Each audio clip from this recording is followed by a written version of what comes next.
আমার কারণে তোর জীবনটা নষ্ট হয়ে গেল। আমি চাইনি এরকম কিছু হোক, কিন্তু ওইখানে অতগুলো মানুষের সামনে বাবার মুখের ওপর আর কোনো কথা বলতে পারিনি। না আপু, সমস্যা নেই। আঙ্কেল আমাকে এত বড় করেছে, জানে তারা কোনো ভুল সিদ্ধান্ত কখনোই নেবে না। ছোট থেকেই তোর সঙ্গে অনেক খারাপ ব্যবহার করেছি। আপু বাদ দাও না, সেই সব কথা, আগের কথা কেন তুলছো? এখন বর্তমান নিয়ে চিন্তা করো, এর পরবর্তীতে কি করবে। কি আর করব, আমি চাই না আমার এই পাপিষ্ঠ দেহ আর কেউ ভোগ করুক। তোর সঙ্গে যেহেতু বিয়ে হয়ে গিয়েছে, তাহলে এটা একটা ফর্মালিটি মাত্র।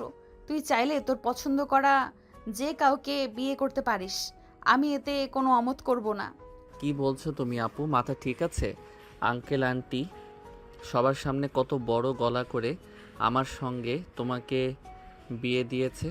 তো কি করব, আমার মতো নষ্ট একটা মেয়েকে তোর জীবনসঙ্গী বানাবি? নেহার কথা শুনে স্বাধীন যেন বাকরুদ্ধ হয়ে যায়। কি বলবে তা বুঝতে পারে না। নিচের দিকে তাকিয়ে থাকে। নেহা তার শরীর থেকে শাড়ি ও গহনা খুলতে লাগে আর বলতে লাগে, দেখ, আমি ভালো করে জানি তোদের মনের কথা সব ছেলেরাই চায় তার স্ত্রী পবিত্র থাক, তার স্ত্রী যেন কখনোই পরপুরুষ না টাচ করে। আর সেখানে আমি ধর্ষিত মেয়ে। তোরও কিছু একটা অধিকার আছে আমার কাছ থেকে, যা আমি কখনো দিতে পারবো না। আর হ্যাঁ, এই বিষয়গুলো মা বাবা যেন জানতে না পারে। আর একটা কথা, সাফ সাফ শোন, আমি তোকে ছোট ভাইয়ের মতো মনে করি, কখনোই তোকে আমার স্বামী হিসেবে মেনে নেব না। স্বাধীন কিছু বলতে যাবে এর আগে নেহা স্বাধীনকে চুপ করিয়ে দিয়ে পুনরায় বলতে লাগে, দেখ, তোর কোনো কথাই শুনতে চাচ্ছি না আমি। আমাকে একটু একা থাকতে দে। বাবা মাকে এত করে বললাম যে থাক, দরকার নেই এসবের। মনে হয় আমি তাদের বোঝা হয়ে গিয়েছিলাম, তার কারণেই আমাকে জোর করে বিয়ে দিতে চাইছিল। সে তো সবার সামনে অপমানিত হলো। থাকবোই না আর এই বাড়িতে, চলে যাব। আপু কি বলছো, তোমার মাথা ঠিক আছে? তুমি চলে যাবে মানে? আর তুমি চলে গেলে আঙ্কেল আন্টি কি হবে বুঝতে পারছো? একবার আমি দেখেছি, তুমি যখন বাড়িতে থাকো না তারা অনেক মন মরা হয়ে যায়। আমি অনেক চেষ্টা করি তাদের খুশি করার, কিন্তু ব্যর্থ হই। অযথার সান্ত্বনা দিতে হবে না। যদি তাই হতো তাহলে আমাকে বিয়ে দেওয়ার জন্য উঠে পড়ে লাগতো না কখনো। আপু তুমি ভুল বুঝছো। আঙ্কেল আন্টিকে প্রত্যেক মা বাবার সন্তানের প্রতি একটা দায়িত্ব থাকে। তারা তাদের সেই দায়িত্বটাই পালন করতে চেয়েছিল, কিন্তু এরকম হবে কখনো ভাবতেও পারে নাই। যা তুই এখান থেকে, আমাকে একটু একা থাকতে দে, ভালো লাগছে না কিছুই। নেহার ধমকে স্বাধীন উপরের দিকে তাকায়। দেখে নেহার শরীরে কোনো পোশাক নেই, শুধু ব্লাউজ আর ছায়া। শাড়ি নেহার দিকে একবার এগিয়ে দিতে পিছুপা হয়ে বেলকনিতে চলে যায়। আর ঘুমের মধ্যে নেহারকে দেখার চেহারাটা বারবার চোখের সামনে ভেসে আসে। স্বাধীন যতই ভুলে যাওয়ার চেষ্টা করে ততই ফিরে আসে। স্বাধীন এসবই ভাবছিল, হঠাৎ নেহা এসে স্বাধীনের পাশে দাঁড়ায়। স্বাধীন তাকিয়ে দেখে আগের অবস্থাতেই আছে নেহা। আপু তুমি এখানে? কেন? আমার বাড়ি, আমার রুম, আমার ব্যালকনি, আর আমি আসতে পারবো না নাকি? আমি সেটা বলতে চাইনি। এ অবস্থাতেই এখানে এসে দাঁড়িয়েছো, কেউ দেখে ফেলতে তো সর্বনাশ হয়ে যাবে। যাও, রুমে যাও। স্বাধীনের কথা শুনে নেহা হাসতে লাগে।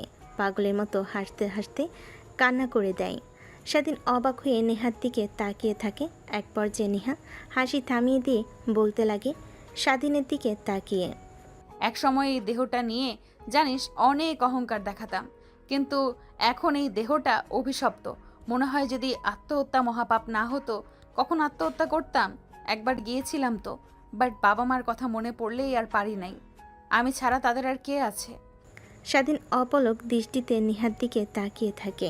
মেয়েটার মাঝে কেমন যেন মায়া আছে, সেটা স্বাধীন ভালো করে বুঝতে পারে। তারপর স্বাধীন নেহার হাতের উপর হাত রাখতে নেয়া চমকে ওঠে। স্বাধীনের দিকে তাকাই। স্বাধীন নেহার দিকে তাকিয়ে মুচকি একটা হাসি দিয়ে বলতে লাগে, আচ্ছা, সব কিছু আগের মতো চাইলেও কি করা সম্ভব? না জানি আগে সব কিছু ফিরিয়ে দিতে পারবো না, কিন্তু নতুন করে বাঁচতে শেখাবো। পুরনো সব স্মৃতি মুছে দিয়ে নতুন করে বাঁচতে শেখাবো। জানি তা কখনোই পারবে না তো। অযথা স্বপ্ন দেখাস না। আমি এমনিতেই তোর জীবনটা নষ্ট করে ফেলেছি, আর চাই না তোর জীবন নষ্ট করতে। তুই তোর মতো আর আমি আমার মতো, কখনোই স্ত্রীর অধিকার নিয়ে যাব না তোর কাছে। কিন্তু হ্যাঁ, কখনো ডিভোর্স দিস না। আর আমার একটা রিকোয়েস্ট রাখবি, জানি না তুই আদৌ কথাটা রাখবি কি না। হ্যাঁ বলো। আমি আমার যত সম্ভব চেষ্টা করব কথাটা রাখার। আমি মা হতে চাই, আর চাই তোর সন্তানকে আগলে ধরে বাকিটা পথ চলতে। তো সন্তানের বাবার অধিকার নিয়ে কখনো যাব না তোর কাছে, খালি চাই তাকে জড়িয়ে ধরে বাকিটা পথ চলতে পারি যেন। নেহার কথা শুনে স্বাধীন কিছু না বলে নিচের দিকে তাকিয়ে থাকে। সবাই কত আনন্দ ফুর্তি করছে, কিন্তু তার মনে কোনো আনন্দ নেই। তারপরও বুকের ভেতর কেমন যেন শীতল হয়ে রয়েছে। নেহা সেদিনের প্রশ্নের অনেকগুলো জবাবের জন্য সেখানে দাঁড়িয়ে থাকে, কিন্তু কোনো উত্তর না পেয়ে সেখান থেকে নিরাশ হয়ে চলে যায়। নেহা পাশ থেকে চলে গেলে স্বাধীন তাকিয়ে দেখে, শুধুমাত্র কিছুই বলে না, নিচের দিকে তাকিয়ে থাকে।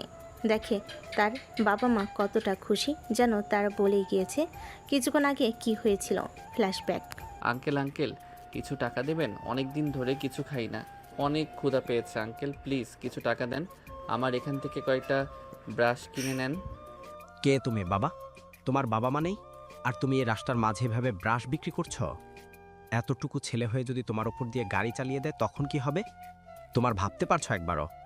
না আঙ্কেল, তা হবে না। আর এই পৃথিবীতে আমার কেউ নেই, জন্মের পর থেকেই রাস্তায় বড় হয়েছি, আর ভিক্ষা করতে আমার অনেক খারাপ লাগে, তাই এক বড় ভাই কিছু টাকা দেয় আমাকে, সেই টাকা দিয়ে ব্রাশ কিনে বিক্রি করি।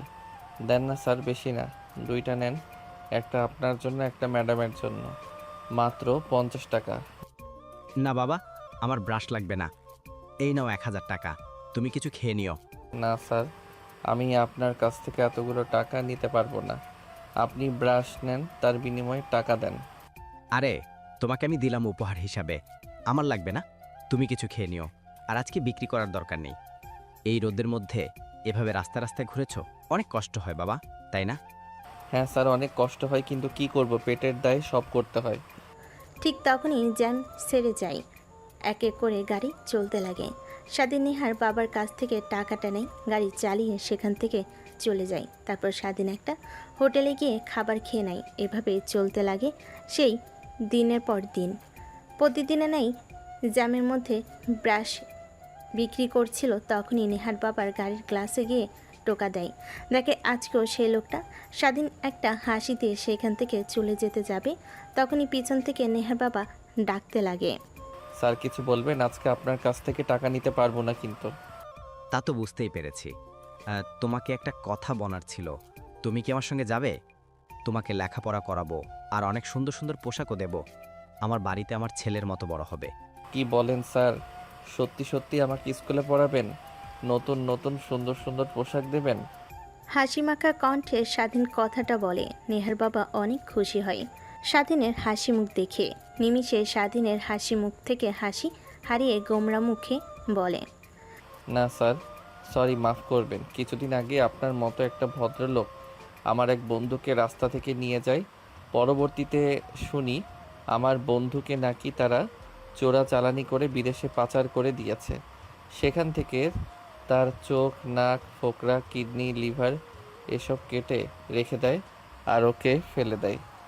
আরে বাবা, তুমি ভুল ভাবছো আমাকে। আমি শহরের নামকরা বিজনেসম্যান, আমার অনেক অনেক টাকা। আমার কেন তোমাকে চোরাচোদানি করতে যাব? চলে আমার একটা মেয়ে ছেলে নেই, তাই চেয়েছি তোমাকে বড় করব আমার ছেলের মতো করে। ভেতর এসে বস। কথাটা বলে নেহার বাবা দরজা খুলে দেয়। স্বাধীন গাড়িতে উঠে বসে। তারপর একটা শপিং মলে যায়। গাড়ি সাইড করে স্বাধীনের জন্য বেশ কিছু নতুন নতুন জামা কাপড় কিনে দেয়। স্বাধীন দেখে অনেক খুশি হয়, নেহার বাবাকে জড়িয়ে ধরে কান্না করে দেয়। নেহার বাবা স্বাধীনকে শান্ত করে রেস্টুরেন্টে গিয়ে খাবার খায়। এভাবে অনেক করে স্বাধীন অনেক খুশি হয়। নেহার বাবা অনেক ভালো লাগে। বিকেলের দিকে বাসায় নিয়ে যায় স্বাধীনকে। নেহার মা দরজা খুলে দেয়। নেহার বাবার সঙ্গে একটা ছেলেকে দেখে নেহার মা পশুর পশুর দৃষ্টিতে তাকায়। এইটা কে? হ্যাঁ, মানে তোমাকে রাতে বললাম না, একটা কিউট ছেলে দেখলাম আজ রাস্তাতে, ব্রাশ বিক্রি করছে, অনেক ভালো আর আত্মমর্যাদাও আছে। আসলে এটাই সেই ছেলে। কি তুমি যে বললে রাস্তায় একটা ছেলেকে দেখেছো আর তোমার অনেক মায়া লেগেছে, এইটা সেই ছেলে? দেখে তো মনে হচ্ছে কোনো বড়লোক ঘরের ছেলে, রাস্তায় বড় হয়েছে দেখে তো মনে হয় না। হ্যাঁ, আর ছেলেটার মাঝে কি যেন একটা আছে, অনেক মায়া, তাই নিয়ে আসলাম। আর তুমি তো মা হতে পারবে না, একে আমাদের ছেলের মতো করে মানুষ করব। মেয়েকে আর কতদিন ধরে রাখবো বলো? এক সময় বিয়ে দিয়ে তো অন্যের বাড়ি পাঠাতেই হবে। তখন আমাদের কি হবে? নেহার বাবার কথা শুনে নেহার মা সায় জানায়। তারপর স্বাধীনকে কাছে টেনে নিয়ে জড়িয়ে কপালে একটা চুমু দেন। অন্যদিকে সিঁড়ির উপর দাঁড়িয়ে নেহা সব কিছু দেখে আর রাগে ফুঁসতে লাগে। দৌড়ে নেহা তার মায়ের কাছে আসে। স্বাধীনকে সরিয়ে দিয়ে নেহা তার মাকে জড়িয়ে ধরে বলতে লাগে, মা, এই ছেলেটাকে আর তুমি একে জড়িয়ে ধরে কপালে চুমু দিয়েছো, ভুলে যেও না। শুধু তুমি আমাকে কপালে চুমু দিবে, অন্য কাউকে নয়। নেহার কথা শুনে নেহার মা বাবা সবাই হাসতে লাগে। তারপর নেহাকে স্বাধীনকে সোফায় নিয়ে বসিয়ে দেয়। তারপর বলতে লাগে, নেহামা, শুনুন, আজ থেকে এটা তোমার ছোট ভাই।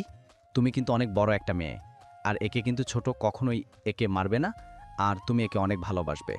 আমার কোনো ছোট ভাই নেই, আর তোমরা ওকে ভালোবাসবে মানে তোমরা শুধু আমাকে ভালোবাসবে, অন্য কাউকে নয়। কথা শুনে নেহার বাবা মা অবাক হয়ে যায়। দুজনেই হাসতে হাসতে নেহাকে বোঝাতে লাগে। এক পর্যায়ে বুঝতে পারে। তারপর স্বাধীনকে একটা রুম দেখিয়ে দেয়। স্বাধীন অনেক খুশি হয়। তারপর স্কুলে ভর্তি করিয়ে দেয়। নেহা স্বাধীনকে দুই চোখে দেখতে পায় না, সবসময় পেলে ওকে মারে, আরও অনেক আজে বাজে কথা বলতে লাগে। সারাদিনের খারাপ লাগলে রুমে গিয়ে দরজা আটকে দিয়ে কান্না করতে লাগে। নেহার মা বাবা কেউ জিজ্ঞেস করলে কিছুই বলে না। এভাবে কেটে যায় অনেকটা দিন। দেখতে দেখতে স্বাধীন কলেজে উঠে আর নেহা ভার্সিটিতে। স্বাধীন, ওই স্বাধীন তোকে না বললাম আজকে আমি ভার্সিটিতে যাব আর আমার পোশাকগুলো স্ত্রী দিয়ে যেতে, আর এখনো কেন দিসনি? মানে আপু, আজকে আমার কলেজের প্রথম দিন, তাই একটু ফ্রেশ হচ্ছি। ফ্রেশ হতে আর হবে না, তোর যে চেহারা, মেয়েরা দেখলে এমনিতেই 200 হাত দূরে চলে যায় তোকে দেখে, আর কেউ ভালোবাসবে না। এত ফ্রেশ এত পরিপাটি হয়ে কোনো লাভ নেই, বুঝলি? আপু, বুঝতে পারছি। এখন এত কথা বলে আর কোনো লাভ নেই, যা তাড়াতাড়ি আমার জামাগুলো ইস্ত্রি করে দে। কথাটা শুনে নেহা তার পোশাকগুলো রেখে নেহার পোশাকগুলোকে ইস্ত্রি দিয়ে দিতে লাগে। নেহার জামা কাপড় দেওয়া হয়ে গেলে নেহা রুমের দিকে অগ্রসর হয়। নেহার রুমের কর্নারে, কিন্তু নেহা দরজাটা খোলে না। হালকা ধাক্কা দিতে দরজাটা খুলে যায়। দরজা দিয়ে নেহার রুমে প্রবেশ করে। ঠিক তখনই নেহা ওয়াশরুম থেকে বের হয়, শরীরে একটা টাওয়াল পেঁচিয়ে, যা শরীরের অর্ধেক অংশ দেখা যায়। নেহা আর স্বাধীন দুজনে চিৎকার দিয়ে ওঠে। ঠিক তখনই নেহার মা উপরে উঠে আসে। নেহা তড়িঘড়ি করে ওয়াশরুমে চলে যায়। কি হয়েছে তোরা দুইজন এভাবে চিৎকার দিয়ে বাড়িটা মাথায় তুলে নিলি? না মানে আন্টি, একটা তেলাপোকা ওয়াশরুম থেকে বের হয়ে এদিকে এসেছে। আমি চিৎকার দিয়েছি, আর ওয়াশরুমে থাকলে নেহা ও চিৎকার দেয়। ধুর, তোরা দুজন পারসো বটে। আমি ভাবলাম কি না কি হয়েছে, রান্না রেখে চলে এসেছি। কথাটা বলেই স্বাধীনকে খুন্তি দিয়ে আলতো করে একটা বাড়ি দিয়ে সেখান থেকে হাসতে হাসতে চলে আসে। স্বাধীন সেখানেই দাঁড়িয়ে থাকে। নেহা দরজাটা খুলে এইদিক ওইদিক তাকিয়ে ভিতরে ঢুকে স্বাধীনের কাছে এসে ঠাস ঠাস করে থাপ্পড় লাগিয়ে দেয়। স্বাধীন নিচের দিকে তাকিয়ে থাকে। ছোট লোকের বাচ্চা, রুমে আসবি তুই নক করে আসবি না? আর তুই কি সব দেখে ফেলেছিস আমার? না আপু, কিছুই দেখিনি। আমি ওই দিকে তাকিয়েছিলাম না, অন্যদিকে তাকিয়েছিলাম। ও গড, বাঁচা গেল। অন্যদিকে স্বাধীন নিচের দিকে তাকিয়ে মুচকি মুচকি হাসতে লাগে। তারপর জামাগুলো এগিয়ে দেয়। দরজার কাছে এসে পিছনে ফিরে নেহার দিকে তাকিয়ে হাসতে হাসতে বলতে লাগে, তোমাকে মিথ্যা কথা বলেছি আপু, আমি তোমার সব দেখে ফেলেছি, আর তোমার বুকে ওই তিলটা অনেক জোস। স্বাধীনের কথা শুনে নেহা অগ্নিমূর্তি ধারণ করে। স্বাধীন সেখান থেকে আর এক মুহূর্ত না দাঁড়িয়ে দৌড় লাগে তার রুমের দিকে। নেহা স্বাধীনকে মারার জন্য স্বাধীনের পিছু নিতে লাগে। এক পর্যায়ে স্বাধীনের রুমে চলে আসে। নেহা হাঁপাতে লাগে। যে স্বাধীনের দিকে যেতে যাবে অমনি নেহার শরীর থেকে তাওয়াল খুলে পড়ে যায়। স্বাধীন বড় বড় দৃষ্টিতে তাকায়, দু হাত দিয়ে নিজের চোখ বন্ধ করে ফেলে। নেহা তাড়াতাড়ি করে তোয়ালে পরিধান করে নেয়। এই লুচ্চা ছেলে, আমার সব দেখে ফেলেছিস, আবার সেটাই আমার মুখের সামনে বলিস? তোর এত বড় সাহস, দাঁড়া তোকে দেখাচ্ছি। আপু, তুমি আর কি দেখাবে? যা দেখার তা তো দেখেই ফেলেছি। আগে তুমি নিজেকে সামলাও। ছোট ভাইকে মারতে আসো আর তো সামলাতে পারো না। স্বাধীনের কথা শুনে নেহা অনেক লজ্জা পায়। স্বাধীনকে একটা থাপ্পড় লাগিয়ে দিয়ে সেখান থেকে চলে যায় বর্তমানে কথাগুলো ভেবেই স্বাধীনের মুখে অজান্তেই হাসি রেখা ফুটে ওঠে। ব্যালকনিতে আর না দাঁড়িয়ে রুমে এসে দেখে নেহা উপর হয়ে শুয়ে আছে। স্বাধীন বারবার নেহার কোমরের দিকে দৃষ্টি যায়, ধীরে ধীরে যেন মাতাল হয়ে যেতে লাগে।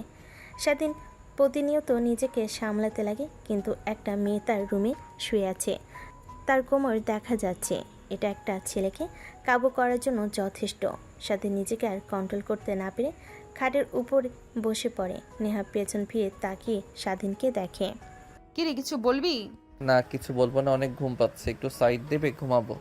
কি একই বিছানায় তোর সঙ্গে ঘুমাবো? ইম্পসিবল। এই যে বালিশ নিয়ে যা, সোফায় গিয়ে ঘুমিয়ে পড়ো। ন্যাকামি করা হচ্ছে। একটু আগে বেলকনিতে কি বলে আসলেন মনে নেই? বাচ্চার মা হতে চান। এর কাছে না গেলে বাচ্চার মা কি করে হবেন এক খাটে না শুয়ে থাকলে? কি তুই কি তখন কার ওই কথাটা সিরিয়াসলি ভেবে নিয়েছিস নাকি? আমি তো তোর সঙ্গে জাস্ট ফান করেছি আর তোকে পরীক্ষা করতে চেয়েছিলাম তুই ছেলেটা আদৌ কেমন। আর শোন, একদমই তো কি বুঝতে পারলেন আমি ভালো না খারাপ? না, মানে তোকে যতটুকু খারাপ ভেবেছিলাম, বাট তুমি এত খারাপ না। আগে দেখতাম কলেজের মেয়েদের সঙ্গে ঘুরতে, গাড়িতে করে চলাফেরা করতে, বাট তোর মধ্যে কোনো কামনার লালসা নেই। তোর জায়গায় যদি অন্য কোনো ছেলে থাকতো তাহলে ঠিক আমার কথায় রাজি হয়ে যেত, ধ্যান ধ্যান করে চলে আসতো, কিন্তু তুই তাদের থেকে ভিন্ন। ভিন্ন না, আমি প্রত্যেক ছেলের মতোই। কি? কথাটা বলে স্বাধীন নেহাকে জড়িয়ে ধরে শক্ত করে। নেহা স্বাধীনের কাছ থেকে ছাড়া পাবার আপ্রাণ চেষ্টা করে, কিন্তু স্বাধীন নেহাকে ছেড়ে দেয় না। এক পর্যায়ে নেহা তার চোখ দিয়ে 2 ফোঁটা অশ্রু বের হয়ে পড়ে। স্বাধীনের সেই দুঃখে কোনো কিঞ্চিত পরিমাণের পক্ষে নাই। নেহার শরীর থেকে এক এক করে ছায়া ব্লাউজ খুলতে লাগে। স্বাধীন তার শরীর থেকে শেরওয়ানি খুলে নেহার উপর ঝাঁপিয়ে পড়ে। নেহা চিৎকার করতে গেলেও পারে না। স্বাধীন তার ঠোঁট দিয়ে নেহার ঠোঁট চেপে ধরে। এভাবে অনেকটা সময় পার হয়ে যায়। সেদিন ক্লান্ত হয়ে যায়, নেহার উপর শুয়ে পড়ে। ঠিক তখনই নেহা স্বাধীনকে ধাক্কা দিয়ে সরিয়ে দেয়। স্বাধীন ধাক্কার তাল সামলাতে না পেরে নিচে পড়ে যায়। নেহার দিকে ড্যাপ ড্যাপ করে তাকিয়ে থাকে, দেখে নেহা কান্না করছে। ভেবেছিলাম তুই সব ছেলেদের থেকে ভিন্ন, কিন্তু তুইও অনেক বাজে। তোর মধ্যেও কোনো মনুষ্যত্ব নেই, শুধু লোভ দেখানো অভিনয় করিস তুই। আমি ভেবেও ঘুম পাচ্ছে না, এত ভালো অভিনয় কি করে করতে পারিস? অভিনয় বলতে তুমি আমার বিয়ে করা বউ, আর আমি আমার বউয়ের কাছে যাব না তো কার কাছে যাব?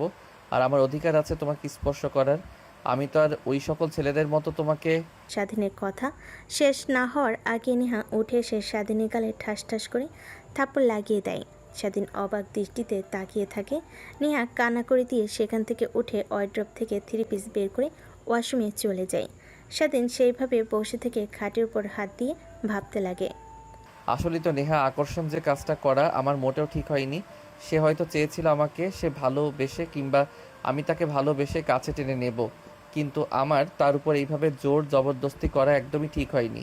দেখ, সামান্য কোমর দেখে নিজেকে কন্ট্রোল করতে পারলি না তুই, আর কন্ট্রোল করব কি করে? নেহা আপুকে তো দেখতে আর পরিদের থেকে কম নয়, আমার কি দোষ? কথাগুলো ভাবতে লাগে আর হাসতে লাগে। নেহা ওয়াশরুম থেকে বের হলে স্বাধীনকে হাসতে দেখে অনেক রাগ হয়। সেদিকে তাকিয়ে ড্রেসিং টেবিলের সামনে চলে যায়। স্বাধীন তড়িঘড়ি করে প্যান্ট পরিধান করে নেয়, তারপর দৌড় দিয়ে ওয়াশরুমে চলে যায়। ওয়াশরুমে গিয়ে গোসল করা শেষ হলে তখন দেখে সে সাথে সাথে কিছু নিয়ে আসে নাই। কিভাবে এখন বাইরে বের হবে? ওয়াশরুমের দরজা খুলে দিয়ে হালকা করে মাথা বের করে বলতে লাগে, মানে আমি আসলে এসেছি, সাথে কিছুই নিয়ে আসিনি।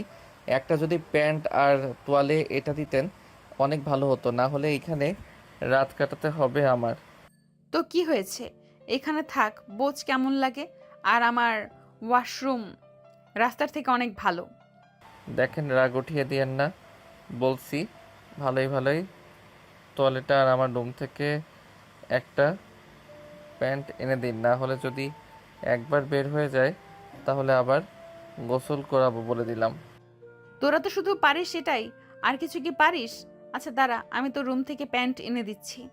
কথা বলতে বলতে দরজা খুলে দেয়। তখনই হামাগুড়ি দিয়ে রুমের মধ্যে নেহার চাচাতো বোন নেহার বান্ধবী ঢুকে পড়ে। নেহা অবাক হয়ে যায়।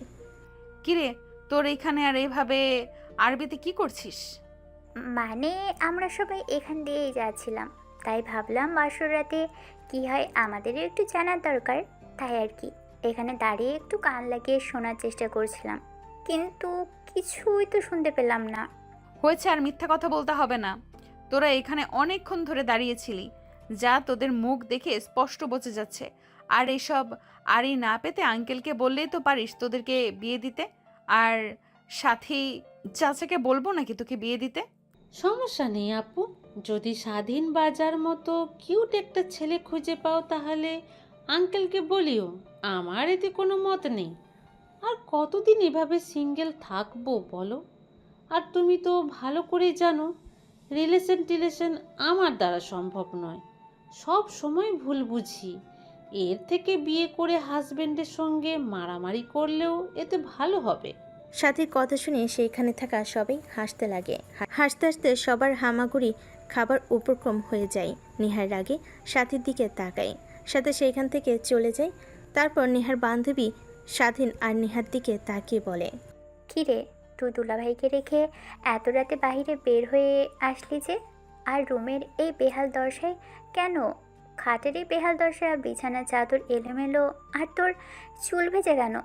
তার মানে কি? ধ্যাৎ, তোরা কি বলিস না, একদমই উল্টাপাল্টা ভাববি না, এই বলে দিলাম। তোকে তো আমার ছোট ভাইয়ের মতো মনে করি। হয়েছে, আর অভিনয় করতে হবে না। স্বাধীন যে হট, আর দেখেছি তো, একবার লুকিয়ে সিক্স প্যাক আছে, একবার গেঞ্জি পরে এসেছিল ফিটিং। তুই কেন ওখানে যে? তোর মেয়ে থাকলে যে কোনো কেউই পাগল হয়ে যেত। আচ্ছা বাদ দে, এনজয় কর। আমরা এখন আসি। চল চল, সবাই চল। নেহা এখন এনজয় করবে, আমাদের এখান থেকে ওদের ডিস্টার্ব দিতে কোনো লাভ হবে না। কথাটা বলে নেহার বান্ধবীরা সেখান থেকে চলে যায়। নেহার অনেক রাগ হতে লাগে, কিন্তু তারপরও কেন জানি অনেক ভালো লাগে। রুমের সামনে আর না দাঁড়িয়ে স্বাধীনের রুমে চলে যায়। স্বাধীনের ওয়াশরুম থেকে প্যান্ট, টি শার্ট আর গামছা নিয়ে আসে। রুমে দরজা লাগিয়ে দিয়ে দেখে স্বাধীন এখনও ওয়াশরুমের দরজা দিয়ে মাথা বের করে তাকিয়ে আছে। নেহা স্বাধীনের কাছে গিয়ে হাতে গামছা, প্যান্ট, টি শার্ট দিয়ে আসতে যাবে, অমনি ফ্লোরে পানি থাকায় পিচ্ছিল হয়ে যায়। পা পিছলে পড়ে যেতে যাবে, অমনি স্বাধীন বের হয়ে নেহাকে ধরে ফেলে। ঠিক আছে না, আপনি কিছুতে হয়নি, আঘাত লাগেনি তো?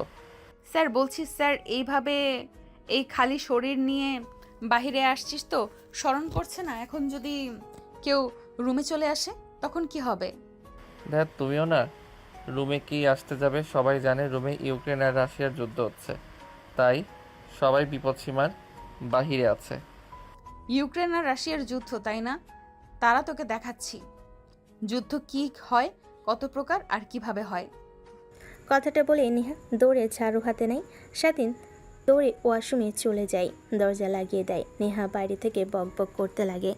স্বাধীন ওয়াশরুমে গিয়ে প্যান্ট, টি শার্ট পরিধান করে গামছা মাথায় দিয়ে চুল মুছতে লাগে।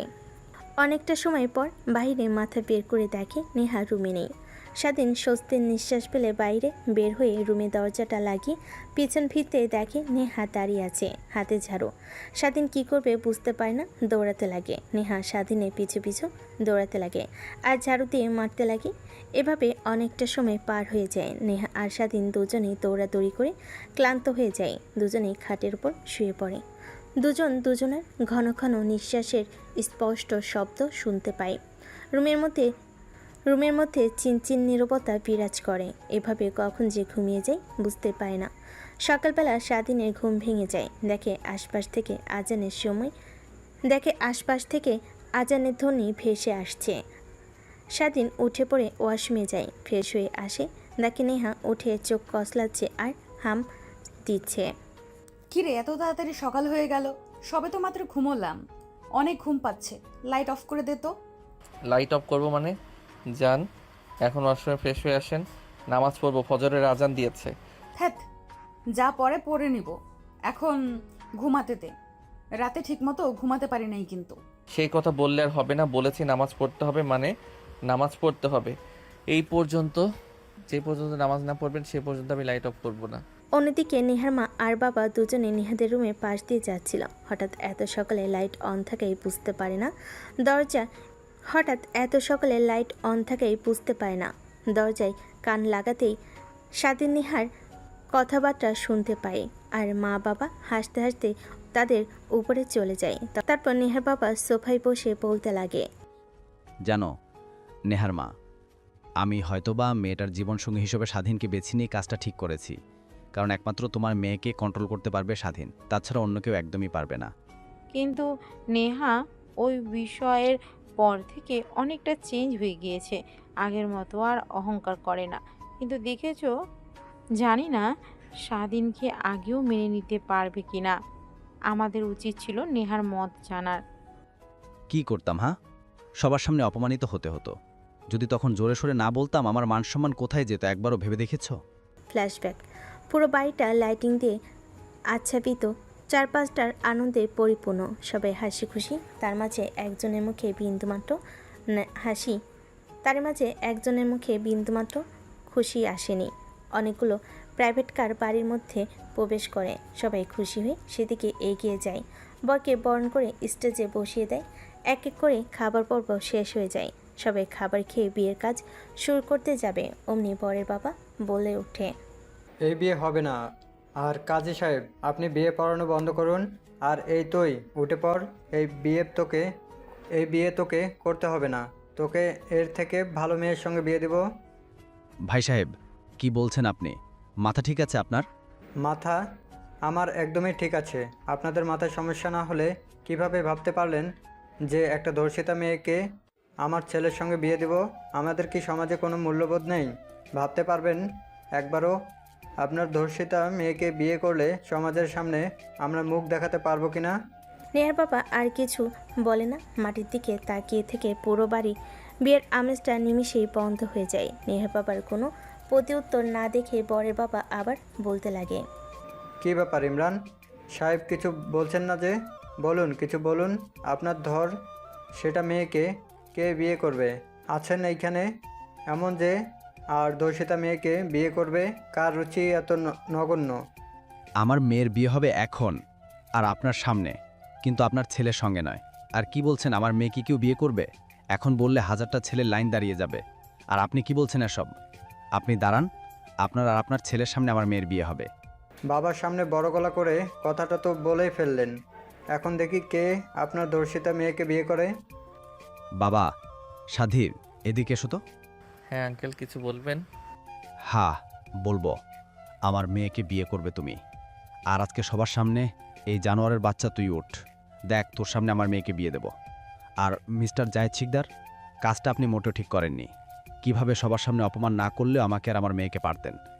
আর দেখেন, আমার মেয়েকে কেউ বিয়ে করবে না কথাটা বললেন না, নিমেষের মাঝেই দেখেন আমার মেয়েকে আপনার চোখের সামনে বিয়ে দেব। আর কাজী এসে বিয়ের কার্যক্রম শুরু করেন। বরের জায়গাটাই শুধু স্বাধীন। আর যদি বাবার নামটা খুব জানার ইচ্ছা হয় তাহলে নিজের নাম লিখে দিয়েন। নেহার বাবার কথা শুনে সবাই অবাক হয়ে যায়। তারপর কাজী সাহেব বিয়ের কার্যক্রম শুরু করে দেয়। স্বাধীন কিছু বলতে পারে না। তারপর নেহার বাবার মান সম্মান রক্ষার্থে সবার সামনে রাজি হয়ে যায়। কাজী সাহেব বলতেই স্বাধীন কবুল বলে দেয়। কি হয়েছে জায়েদ খান, আপনি তো অনেক বড় বড় কথা বলেছেন আমার মেয়েকে কেউ বিয়ে করবে না। এখনই কি দাঁড়িয়ে দাঁড়িয়ে দেখার ইচ্ছে করছে, নাকি ঘাড় ধাক্কা দিয়ে গার্লস থেকে বের করে দেব? ভালোই আপনার আত্মীয়স্বজন নিয়ে এখান থেকে চলে যান, যদি আপনার মান সম্মানটা রাখতে চান। আমার আবার মানুষত্ব আছে, সবার সামনে বড় গলা করে বলতে পারতাম, বাট আমার মধ্যে বিবেক আছে, তা করব না। চলে যান এখান থেকে। নেহার বাবার কথা শুনে সেখান থেকে বরের বাবা আর তার সাথে আসা সবাই চলে যায়। নেহার বাবা সোফায় বসে মাথায় হাত দিয়ে চিন্তা করতে লাগে। স্বাধীন গিয়ে নেহার বাবার পাশে বসে পড়ে, তারপর বলতে লাগে, আঙ্কেল চিন্তা করবেন না, যা হবার তা তো হয়ে গেছে। আর নেহা ম্যামের তো এখানে কোনো হাত নেই। ওই জানোয়ারের বাচ্চারা তো চারটা, আর না বললাম ওদের সাথে ওরা একদিন দেখবেন ধানের জয় পাবে। হ্যাঁ বাবার, জানি। আর তোমাকে অনেক অনেক ধন্যবাদ সবার সামনে রাজি হওয়ার কারণে। আর জানি না তুমি অন্তত নেহাকে মেনে নিবে কিনা, তোমার থেকে সিনিয়রও। বাকি কথা বলতে না দিয়ে স্বাধীন পুনরায় বলতে লাগে, আঙ্কেল রাস্তা থেকে তুলে এনে বড় করেছেন, লেখাপড়া করিয়েছেন, আপনাদের ঋণ কখনোই শোধ করতে পারবো না, এটা ভালো করে জানি। পরিশেষে নেহা ম্যামকে বিয়ে করে যদি সামান্য পরিমাণ ঋণ শোধ করতে পারি, আমার কাছে অনেক কিছু। আর আমি মনে করি আমার জন্য যাও ভালো হবে, আপনি তাই করবেন। স্বাধীনের কথা শুনে নেহার বাবার অনেক ভালো লাগে। নেহা সেখানে আর না থেকে রুমে চলে আসে। তারপর নেহার বাবা একটা প্যাকেট স্বাধীনকে দিয়ে দেয়। স্বাধীন প্যাকেটটা হাতে নিতে নেহার বাবা বলে, আর শেরনি পায়জামা এগুলা রুমে গিয়ে পরিধান করে নাও, তোমাকে দেখে কেউ বলতে পারবে না আর বুঝতে পারবে না এখন তুমি আমার মেয়ের জামাই। কথাটা বলে নেহার বাবা হাসতে লাগে। স্বাধীন সেখান থেকে উঠে রুমে চলে যায়। বর্তমান এখন আল্লাহর কাছে দোয়া করি যেন দুজনকে একত্র করে রাখে। ছোট থেকে তো দেখে এসেছি দুজন দুজনার যেন শত্রু। এখন কি হয়েছে হয়। ধ্যাত, তুমি এমনি এমনি চিন্তা করছো। দেখো, সব ঠিক হয়ে যাবে। আর একে অপরকে ছাড়া এক মুহূর্ত থাকতে পারবে না। আমার কথার সঙ্গে তুমি মিলিয়ে নিও একদিন। তাই যেন হয়, এই দোয়াই করি। আর ঘুমাবো না, আজান দিয়েছে, নামাজ পড়ে তারপর ঘুমাই। হুম। অন্যদিকে নেহা নামাজ পড়বে না। স্বাধীন হাত ধরে নেহাকে খাট থেকে কোলে তুলে নিয়ে ওয়াশরুমে এসে দাঁড় করিয়ে দেয়। নেহার মুখে পানি মারতেই নেহার ঘুম দূর হয়ে যায়। নেহা উঠে স্বাধীনের দিকে রাগী দৃষ্টিতে তাকিয়ে থাকায় স্বাধীন মুচকি একটা হাসি দিয়ে অজু করতে বলে নেহা অজু করে নেয়। তারপরে ওয়ার্ড্রোব থেকে জায়নামাজ বের করে বিছিয়ে দেয়। নেহাকে দাঁড় করিয়ে স্বাধীন সামনে দাঁড়িয়ে পড়ে, নামাজ পরিধান করে নেয়। নামাজ পড়া শেষ হলে স্বাধীন পিছন ফিরে তাকিয়ে দেখে নেহা তার দিকে ড্যাপ ড্যাপ করে তাকিয়ে আছে। কি হয়েছে, এভাবে তাকিয়ে আছো কেন? নামাজ পড়া হয়েছে? না কিছু না, আর নামাজ শেষ। ভালো, চলো বেলকনিতে গিয়ে দাঁড়াই। কি না, একদমই না। আমার একটুও ভালো লাগছে না। রাতে তো ঠিকমতো ঘুমাতে দেয়নি, এখন আবার জোর করে উঠে নামাজ পড়লে। এখন অন্তত আমাকে শান্তিমতো ঘুমাতে দাও। আচ্ছা ঠিক আছে, বুঝতে পারছি। চলো বেলকনিতে গিয়ে দাঁড়াই। যদি মাইন্ড আর মন ভালো না হয়, ঘুম যদি তোর থেকে উড়ে না যায়, তখন আমাকে বল। স্বাধীনের কথা শুনে নেহা মজা নেয়। স্বাধীনের কথা শুনে নেহা জায়নামাজ থেকে উঠতে চায় না। স্বাধীন জোর করে নেহাকে কোলে তুলে নিয়ে এসে বেলকনিতে দাঁড় করায়। সকালের ঠান্ডা বাতাস নেহার শরীরে পড়তেই কেঁপে ওঠে। কেন জানি পরিবেশটা অনেক ভালো লাগে নেহার, কিন্তু স্বাধীনকে বুঝতে না দিয়ে রাগী দৃষ্টিতে তাকায়। কি হয়েছে এখন আবার এভাবে তাকিয়ে আছেন কেন? তাকিয়ে আছে কেন বুঝতে পারছিস না? যেভাবে ব্যালকনিতে নিয়ে এসেছিস একইভাবে খাটে রেখে আয় না, না হলে তোর কিন্তু খবর আছে। রেখে আসবো, কিছুক্ষণ দাঁড়িয়ে সকালের পরিবেশটা উপভোগ করেন। এই সময় তো আমার অনেক ভালো লাগে, নামাজ পড়ে বেলকনিতে দাঁড়িয়ে আশেপাশে সেটা দেখতে অনেক ভালো লাগে। দেখেন না ওই ছেলে বাচ্চাগুলো টুপি মাথায় দিয়ে হাতে কায়দা নিয়ে কোথায় যাচ্ছে, বলতে পারবেন? না বলতে পারবো না, বাট আমার মনে হচ্ছে আমিও ঠিক এইভাবেই ছোটবেলায় কোথায় জানি যেতাম। ও আচ্ছা, তার মানে আপনি কোরআন শরীফও পড়তে জানেন? কখনো পড়তে দেখিনি তো। পার্টে একটু একটু। আচ্ছা ওয়েট, তুই কি করে জানলি আমি কোরআন শরীফ পড়তে জানি? আমি তো মাঝে মাঝে রাতের বেলা মন চাইলে পড়তাম, নিশি রাতে কেউ যখন ঘুমিয়ে থাকতো সবাই। নেহার কথা শুনে স্বাধীন মুচকি একটা হাসি দেয়। এই পরিবেশটার সাথে স্বাধীনের হাসি যেন নেহাকে আরও পাগল করে দিতে লাগে, কিন্তু স্বাধীনকে বুঝতে দেয় না। সেইভাবে অনেকটা সময় পার হয়ে যায়। নেহার অনেক ভালো লাগে। হঠাৎ করে স্বাধীন নেহাকে কোলে তুলে নেয়। সোমের আপসিকতায় নেহা চমকে স্বাধীনের গলা জড়িয়ে ধরে রাগী দৃষ্টিতে তাকায়। স্বাধীন নেহাকে রুমে নিয়ে এসে খাটের উপর শুয়ে দিয়ে এসে শুয়ে পড়ে। নেহা উঠতে যাবে অমনি স্বাধীন নেহাকে শক্ত করে জড়িয়ে ধরে শরীরের উপর গা দিয়ে ঘুমিয়ে পড়ে। নেহা কিছু বলতে গেলে কিস করে দেয়। নেহা কিছু বলতে পারে না, এক পর্যায়ে চুপ করে ঘুমানোর চেষ্টা করে। একটু পর তারা দুজনেই ঘুমিয়ে যায়। নেহার ঘুম ভেঙে গেলে ঘড়ির দিকে তাকিয়ে দেখে সকাল 9টা বাজে। তড়িঘড়ি করে শোয়া থেকে উঠে বসে। স্বাধীন পাশে শুয়ে আছে ছোট বাচ্চাদের মতো। নেহা স্বাধীনের দিকে এক পলক তাকিয়ে উঠে ওয়াশরুমে চলে যায়। ওয়াশরুম থেকে বের হয়ে ড্রেসিং টেবিলের সামনে বসে থেকে চুল আঁচড়াচ্ছিল। স্বাধীনের ঘুম ভেঙে সামনে নেহাকে এমন অবস্থায় দেখে অনেক ভালো লাগে। শুয়ে থেকে ড্যাপ ড্যাপ করে তাকিয়ে থাকে। নেহা স্বাধীনের দিকে আয়নায় দেখে স্বাধীন তার দিকে ড্যাপ ড্যাপ করে তাকিয়ে আছে। পিছন ফিরে স্বাধীনের দিকে তাকিয়ে নেহা বলতে লাগে, হয়েছে, আর কত ঘুমাবি? যা তাড়াতাড়ি গাড়ি গিয়ে বের কর, কলেজে যেতে হবে। এই বিয়ে বিয়ে করে অনেক দিন হলো কলেজে যাওয়া হয়নি, অনেকগুলো চ্যাপ্টার পিছে পড়ে গেলাম। আচ্ছা ঠিক আছে, আমি এখনই রেডি হয়ে আসছি। আর শোন আরেকটা কথা, আমাদের যে বিয়ে হয়েছে এইটা তুই আবার যেন কলেজের কাউকে বলিস না, তাহলে আমার কিন্তু মান সম্মান ধুলোয় মিশে যাবে। নেহার কথা শুনে স্বাধীনের অনেক খারাপ লাগে, কিন্তু নেহাকে বুঝতে না দিয়ে ঠোঁটের কোণায় মুচকি একটা হাসি টেনে রেখে রুম থেকে বের হয়ে তার রুমে চলে যায়। ওয়াশরুমে গিয়ে ফ্রেশ হয়ে গোসল করে রুমে এসে পোশাক পরিধান করে। একটা ব্যাগ কাঁধে নিয়ে বাইরে গাড়িতে এসে অপেক্ষা করতে লাগে। একটু পরে চলে আসে, গাড়িতে উঠে বসে। পাশের সিটে স্বাধীনে ব্যাগ দেখতে পেয়ে নেহা গাড়িতে বসে প্রশ্ন করে। কিরে ব্যাগটা কার? আর তোকে না বললাম আমাকে ডাক দিতে? ডাক দিলে না কেন? একে তো অনেক লেট হয়ে গিয়েছে। আমি ভাবলাম তুই এখনও রেডি হোসনি, তার জন্যই বসেছিলাম রুমে। সরি ম্যাম, আর ব্যাগটাতে আমার বই আছে, অনেক দিন হলো আমি ক্লাস করি না, তাই ভাবলাম আজকে ক্লাস করব। ক্লাস করবে মানে? তুই পড়ালেখাও করিস? মানে আপনি যে কলেজে পড়েন, আমি ওই কলেজে ভর্তি হয়েছি ইন্টার ফার্স্ট ইয়ারে। গ্রাম থেকে এসএসসি পরীক্ষা দিয়ে এসেছিলাম, তাই ভাবলাম লেখাপড়াটা যেন চালিয়ে যেতে পারি, তাই ভর্তি হয়েছিলাম। ক্লাস করা হয়েছে 2-1 বার আপনার চোখ ফাঁকি দিয়ে, তাই ভাবলাম এখন তো ফ্রি, তাই আর কি। আচ্ছা ঠিক আছে, তা বুঝতে পারছি।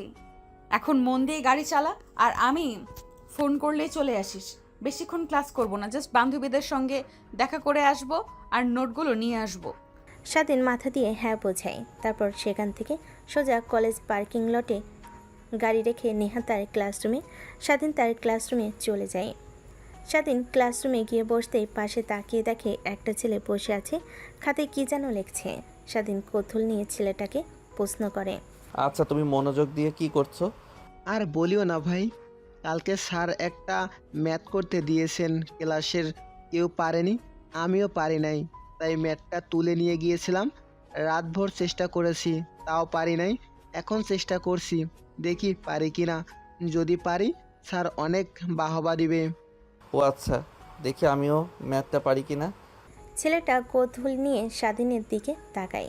বেশ কিছুক্ষণ তাকিয়ে থাকার পর বলতে লাগে। তুমি কে? তোমাকে তো চিনতে পারলাম না। আমি তো প্রত্যেক দিন নিয়মিত ক্লাস করি, বাট তোমাকে কখনো তো দেখি নাই। ভর্তি হয়েছি, বাট ক্লাস করতে খুব একটা আশা হয়নি। মাসে 1 বার কি 2 বার এসেছি, তাই হয়তো দেখোনি আমাকে। ও আচ্ছা, তাই হবে বোধহয়। আর এই নাও, দেখো তো পারো কি না। তারপর স্বাধীন ম্যাথটা দেখে বুঝতে পারে অনেক কঠিন, বাট সে পারবে। তারপর সেটাকে বুঝিয়ে বুঝিয়ে ম্যাথটা কমপ্লিট করতে লাগে। প্রায় 10 মিনিট পর কমপ্লিট করে ছেলেটা স্বাধীনের দিকে ড্যাপ ড্যাপ করে তাকিয়ে থাকে। বাহ, তুমি তো অনেক জিনিয়াস। তুমি ক্লাসে ঠিক মতো আসো না, তারপরও এত কঠিন একটা ম্যাথ তুমি সলিউশন করে ফেলেছো। যেখানে আমাদের মতো ক্লাস টপারও পারে নাই, সেখানে তুমি কিনা ঠিক মতো ক্লাস নাইস ইউ কমপ্লিট করলে। ক্লাসে না আসলে কি হবে? আমি প্রত্যেক দিন রাতের সময় পেলে বই খুলে একটু পড়ি, বাট খুব একটা মনোযোগ দিতে পারে না, সব সময় কাজ করতে হয়। আচ্ছা, বাদ দাও। তারপর স্বাধীন আর ছেলেটা দুজন দুজনের সঙ্গে কথা বলতে লাগে। ক্লাস টাইম শুরু না হয় স্যার এখনও ক্লাসে আসেনি। একটু পর ক্লাসরুমের বাইরে থেকে অর্থাৎ মাঠ থেকে অনেক হট্টগোল শোনা যায়। সবাই কৌতূহল নিয়ে বাইরে বের হয়। তাদের পিছু পিছু স্বাধীনও ছেলেটাও বাইরে চলে আসে। স্বাধীন বাইরে এসেই তো অবাক হয়ে যায়। একটা ছেলেকে জুতা দিয়ে মারছে আর চারিদিকে গোল করে সবাই তাকিয়ে তাকিয়ে শুধু তামাশা দেখছে। স্বাধীন দৌড়ে নিচে চলে যায়, ভিড় ঠেলে নেহাকে বের করে নিয়ে আসতে লাগে। অনবরত বলতে লাগে। কুত্তার বাচ্চা, ওর অত বড় সাহস, তুই আমাকে বাজে প্রস্তাব দিস? তোর মতো ছেলে আমার পায়ের জুতা সাফ করারও যোগ্য না, আর তুই কিনা আমাকে উল্টোপাল্টা কথা বলিস। আজ তোর একদিন কি আমার একদিন। এই তুই ছাড় ওকে, আমি দেখে নিব। আরে ম্যাম, পাগল হয়েছেন নাকি? আপনি ওর মতো বকাটে ছেলেকে এভাবে অপমান করলেন, ও যদি প্রতিশোধ নেয়। আগে তুই আমাকে ছাড়, ওর কত বড় সাহস আমাকে আজে বাজে কথা বলে। নেহা ছেলেটাকে আজে বাজে কথা বলতে লাগে। স্বাধীন বাধ্য হয়ে নেহার মুখ চেপে ধরে কলেজের পিছে নিয়ে গিয়ে একটা গাছের নিচে বসিয়ে দেয়। নেহা অনবরত হাঁপাতে লাগে। স্বাধীন নেহার দিকে তাকিয়ে থাকে। ম্যাম, আপনি কি পাগল হয়েছেন? আপনি তোকে চেনেন? এই কলেজের বখাটের ছেলে, ও মেয়েদের ডিস্টার্ব করে। ওর বিরুদ্ধে যদি কোনো মেয়ে প্রতিবাদ করে তাহলে তার কি অবস্থা হয় সেটা তো আপনি ভালো করে জানেন। আপনি কেন অযথা ওর সঙ্গে লাগতে গেলেন ম্যাম? তুই চুপ কর। সব মেয়ে চুপ করে থাকে বলে আমিও চুপ করে থাকবো এমনটা মোটেও করব না। আমিও কম না, আমাকেও চেনে না। ওর পাওয়ার হয়তো থাকতে পারে, বাট আমার থেকে বেশি না। আমি কাউকে দেখাই না, ভালোভাবে চলাফেরা করি, তার মানে এই না যে আমার বাবার সম্পদ কম। নেহা অনবরত পটপট পটপট করতে লাগে। স্বাধীনের খারাপ লাগতে লাগে, কিন্তু কিছু বুঝতে না দিয়ে স্বাধীন তার ব্যাগ থেকে পানির বোতল বের করে নেহার দিকে এগিয়ে দেয়। নেহা ঢক ঢক করে পুরো পানির বোতল সাবার করে ফেলেন। ম্যাম শান্ত হন। আর কি হয়েছে আপনার? কখনো তো আপনাকে কলেজে এভাবে রাগান্বিত হতে দেখিনি। ওরা জানতে পারছে আমার বিয়ে ভেঙে গিয়েছে, বাট তোর সঙ্গে বিয়ে হয়েছে এটা জানে না। আর রেপ হয়েছে এটা তো ওর আগে থেকেই জানে, তাই বাজে প্রস্তাব দিয়ে বলে আমি যেন তাদের সঙ্গে উল্টোপাল্টা কাজ করি, কারণ আমার কখনো তো বিয়ে হবে না, আমার তৃপ্তি যেন ওরা মিটিয়ে দেয়। এইসব কথা বলতে লাগে। বল, এইসব শুনে কারোর মাথা ঠিক থাকতে পারে? হ্যাঁ ম্যাম, বুঝতে পারছি, তাই বলে ছেলেগুলোকে ওইভাবে মারা একদমই ঠিক হয়নি।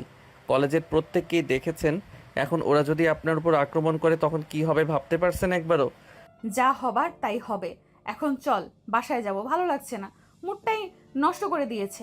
ভাবলাম অনেক দিন পর কলেজে এসে বান্ধবীদের সঙ্গে আড্ডা দেব, তা আর হলো না। কথাটা বলে নেহা উঠে দাঁড়ায়। নেহা আগে আগে যেতে লাগে। স্বাধীন পিছে পিছে গাড়ির কাছে এসেই স্টার্ট দিতে যাবে, অমনি ছেলেগুলো হকি স্টিক নিয়ে গাড়ির সামনে এসে দাঁড়ায়। নেহা ভয় পেয়ে গুটিসুটি মেরে গাড়ির মধ্যে বসে থাকে। ম্যাম এখন কি করব? ওরা তো এখন গাড়ির ভাঙচুর করবে আর সামনে দাঁড়িয়ে আছে, ওদের উপর দিয়ে তো আর গাড়ি চালিয়েও যেতে পারবো না। ফুল স্পিডে ওদের উপর দিয়ে গাড়ি চালা, দেখবি ওরা এমনিতেই সরে যাবে। নেহার কথা বলা শুনে স্বাধীন গাড়ি স্টার্ট করে অমনি ছেলেগুলো গাড়ির উপর এসে চড়ে বসে। স্বাধীন কী করবে বুঝতে না পেরে এক প্রকার অবাক হয়ে যায়। গাড়ি বন্ধ করে বের হতে যাবে, অমনি নেহা স্বাধীনের হাত ধরে চেপে ধরে। কই যাচ্ছিস? বাইরে বের হোস না কেন? ওরা তো তোকে মারধর করবে। গাড়ির ভেতরে থাক, গ্লাস তো বুলেট প্রুফ, ওরা ভাঙতে পারবে না। আমি পুলিশকে কল করছি এক্ষুনি। নেহার কথা শুনে স্বাধীন নেহার হাত তার হাতের উপর থেকে সরিয়ে দেয়। নেহার কথার প্রতি উত্তরে মুচকি একটা হাসি দিয়ে গাড়ি থেকে নামে। ছেলেগুলো দৌড়ে চারিদিকে হকি স্টিক নিয়ে মারতে আসে। স্বাধীন ছেলেগুলোর প্রত্যেকটা হকি স্টিকের বাড়ি প্রতিহত করতে লাগে। এক প্রকার একটা ছেলেকে নাকে ঘুষি দিতে ছেলেটা দূরে গিয়ে পড়ে যায়। এক এক করে প্রত্যেককেই একই ধরনের মারতে লাগে। কলেজের সবাই উপস্থিত হয়ে যায়। সবাই তাকিয়ে তাকিয়ে শুধু মুভি দেখার দৃশ্য দেখতে থাকে। কলেজের সবাই উপস্থিত হয়ে যায়। সবাই তাকিয়ে তাকিয়ে শুধু মুভি দেখার দৃশ্য দেখছে, কেউ কিছু বলছে না।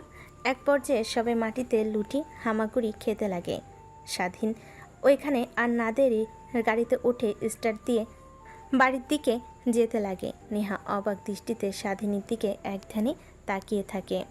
তুই আসলেই কি আর ওই ছেলেগুলোকে একা এইভাবে মারলি নাকি? অন্য কেউ ছিল নাকি? চোখের ভুল, আমি ভুল দেখলাম। দ্যাট ম্যাম, আপনিও না শুধু শুধু মস্করা করছেন। তুই এতগুলো ছেলের সঙ্গে কিভাবে একাই ফাইট করলি? আমার মাথাতে কিছুই ঢুকছে না। যেখানে কিনা পুরো কলেজের সবাই ওদের বিরুদ্ধে দাঁড়াতে ভয় করে, আর সেখানে তুই একাই ওদের মারতে মেরে কুপকাত করে মাটিতে ফেলে দিয়েছিস। ম্যাম, আমি গ্রামের ছেলে, গ্রামের টুকটাক ফাইটিং শিখেছিলাম।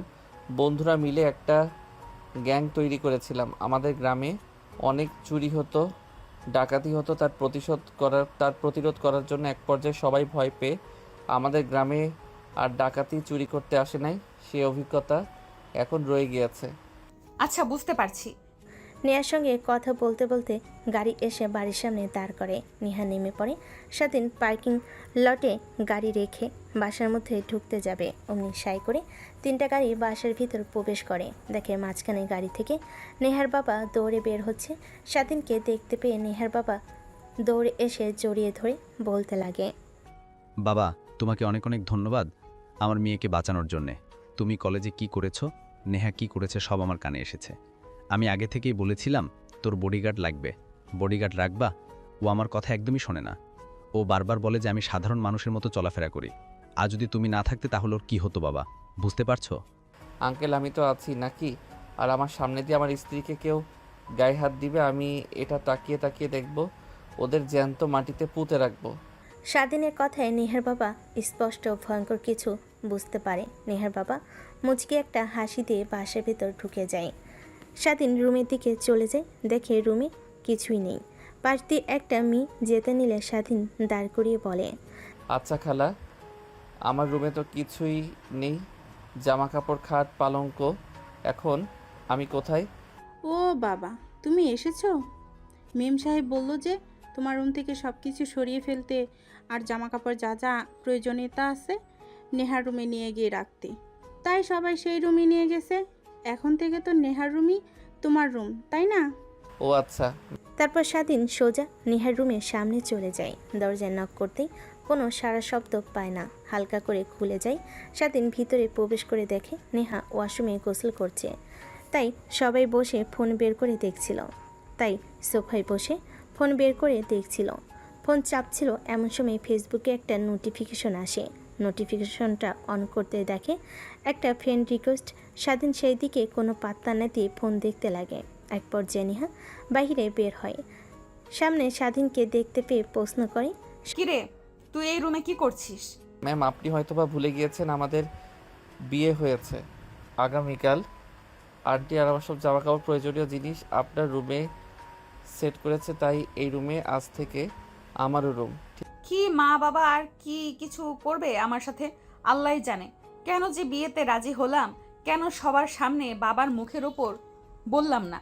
তাহলে তো আর আজ এই দিন দেখতে হতো না। একটা ফকিন্নির বাচ্চার সঙ্গে রাত কাটাতে হবে একই রুমে, জানলে গায়ের মধ্যে কাঁটা দিয়ে উঠছে। স্বাধীন কথাগুলো শুনে বুকের বাঁ পাশে ব্যথা হতে লাগে, কিন্তু কিছুই বলে না। ফোন দেখতে লাগে। নেহা তারপর পোশাক পরিবর্তন করে খাটের উপর গিয়ে শুয়ে পড়ে। স্বাধীন উঠে আলমারি খুলে দেখে এক এক করে পোশাক রাখা। স্বাধীন পোশাক আর তোয়ালে নিয়ে ওয়াশরুমে চলে যায়। নেহা মুচকি একটা হাসি দেয় আর আনমনি ভাবতে লাগে, দেখি কতদিন এই অবহেলা সহ্য করতে পারো, আর কতদিন আমাকে তোমার কাছে না নিয়ে দূরে দূরে রাখো। আমার মনে হয় না যে আমাকে ছেড়ে তুমি চলে যাবে। আবার ভয় হয় যদি চলে যাও, কিন্তু পরীক্ষা তো করতে হবে।